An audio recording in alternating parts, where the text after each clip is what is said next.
bahwa Allah Subhanahu wa taala telah menyampaikan di dalam surat Ikhlas, Qul huwallahu ahad, Allahu samad, lam yalid wa lam yulad wa lam yakul lahu kufuwan ahad. Berkatalah hai Muhammad bahwa Allah adalah satu. Dan Allah Subhanahu wa taala ada tempat berlindung, dan Allah Subhanahu wa taala tidak diputrakan dan tidak berputra. Dan tidak satu pun Allah Subhanahu wa taala ada yang menyamai. Nah, itulah sebetulnya kunci daripada peningkatan takwa kita kepada Allah Subhanahu wa taala. Yang pertama, di dalam rukun iman, kita semuanya ini tidak mampu untuk melihat apa sebetulnya yang ada di balik rukun iman. Akan tetapi di dalam rukun Islam, kita dipersilahkan untuk melakukan dengan sebaik-baiknya. Karena rukun Islam itu adalah pelaksanaan daripada hamba-hamba Allah untuk meningkatkan takwa. Pertama kali adalah di dalam membaca syahadat. Syahadat kita selalu mengingat bahwa syahadat di dalam sholat selalu kita baca dan sering kita lakukan. Kemudian yang kedua adalah pada waktu kita melaksanakan nikah, disaksikan oleh Allah Subhanahu wa taala, disaksikan oleh suami ataupun istri, disaksikan oleh bapak dan ibu dan bapak ibu mertua, kemudian dengan hadirin semuanya. Dan ini adalah merupakan satu janji kita di hadapan Allah, sehingga konsekuensi daripada membaca syahadat adalah melaksanakan ibadah sholat. Oleh sebab itu, sholat yang telah diperintahkan oleh Allah Subhanahu wa taala di dalam surat Al-Isra, Subhanalladzi asra bi 'abdihi lailam minal masjidil haram ilal masjidil aqsa alladzi barakna haulahu linuriyahu min ayatina innahu was-samiul basir. Bahwa sholat yang diperintahkan Allah sebanyak 5 kali di dalam satu hari itu tidak boleh lepas. Apapun yang kita kerjakan, apapun yang kita lakukan, itu wajib dilakukan. Walaupun mereka-mereka itu dalam keadaan sakit, ataupun dalam perjalanan, ataupun dalam peperangan, ataupun di dalam kesulitan apapun, tidak boleh sholat itu ditinggalkan. Karena sholat kalau ditinggalkan itu berarti kita harus menggantinya, ataupun Allah Subhanahu wa taala memberikan satu keringanan yang dinamakan rukhsah. Begitu pula di dalam perjalanan kita setiap hari, itu kita harus tahu persis bahwa apa yang telah kita capai di dalam mencari rezeki, apabila kita sukses, maka kita harus mengeluarkan zakat mal. Ketahuilah bahwa zakat fitrah, yaitu zakat badan. Badan kita ini selalu dikotori di setiap hari.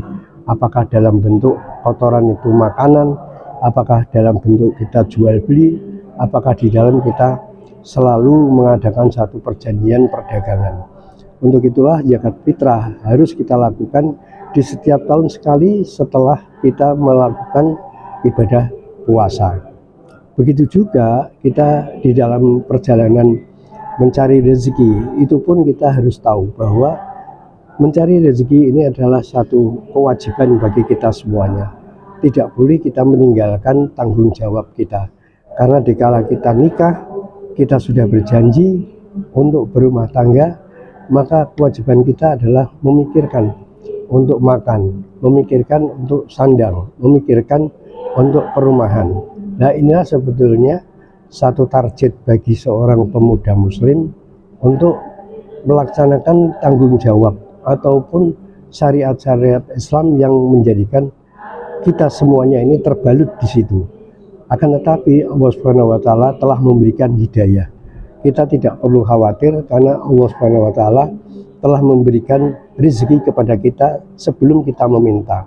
Sejak lahir sudah dicukupi, ada akal. Kemudian Allah Subhanahu wa taala mencukupi, ada panca indera. Allah Subhanahu wa taala mencukupi adanya semangat ataupun nafsu, dan Allah Subhanahu wa taala juga mencukupi dengan adanya kitab suci Al-Qur'an sebagai tuntunan perjalanan di dalam hidup kita. Dan Allah Subhanahu wa taala memberikan naluri perasaan kita itu agar supaya di dalam kita mencari rezeki yang sudah diberikan oleh Allah berupa kenikmatan, itu harus disampaikan kepada masyarakat ataupun sesama hamba-hamba Allah. Itulah sebetulnya tanggung jawab kita, tidak hanya kepada dirinya sendiri, akan tetapi kepada istri, anak-anak, dan kepada tetangga kanan kiri, dengan teman sejawat satu kantor, dengan masyarakat lingkungan kita.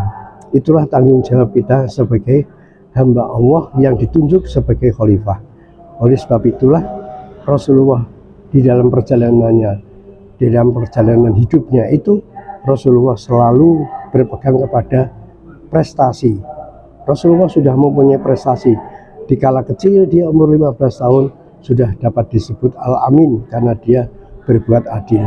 Kemudian beliau menjadi seorang pedagang, menjadi seorang jutawan. Ini adalah tanggung jawab beliau sebagai pemimpin umat.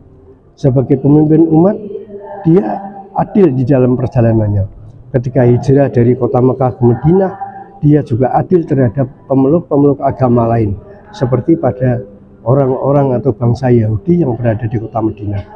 Ketika Rasulullah hijrah dari kota Mekah ke Madinah, beliau sangat memakmurkan kepada masyarakat, pada rakyatnya, dan juga memakmurkan kepada pemeluk agama lain. Sehingga di suatu saat Rasulullah SAW menetapkan zakat. Zakat itu adalah 2,5% yang diberikan oleh aturan syariat Islam, dan umat Islam melakukannya. Akan tetapi daripada pemeluk agama lain itu tidak dipungut. Ketika itu berkumpullah para tokoh Yahudi menyampaikan kepada Rasulullah, "Ya Rasulullah, apa yang harus aku sampaikan kepadamu ya Allah, setelah kami itu merasa tentram, merasa aman, dan merasa sejahtera?" Jawab Rasulullah, "Coba kamu hitung sendiri kekayaanmu dan kau berikan kepadaku, terserah kamu." Inilah satu kebijaksanaan yang sampai saat ini disebut pajak. Dan zakat itu pun menurut syariat Islam juga ada. Jadi antara pajak dan zakat itu mempunyai fungsi yang berbeda. Kalau zakat adalah kesejahteraan umat, sedangkan pajak adalah untuk pembangunan negara.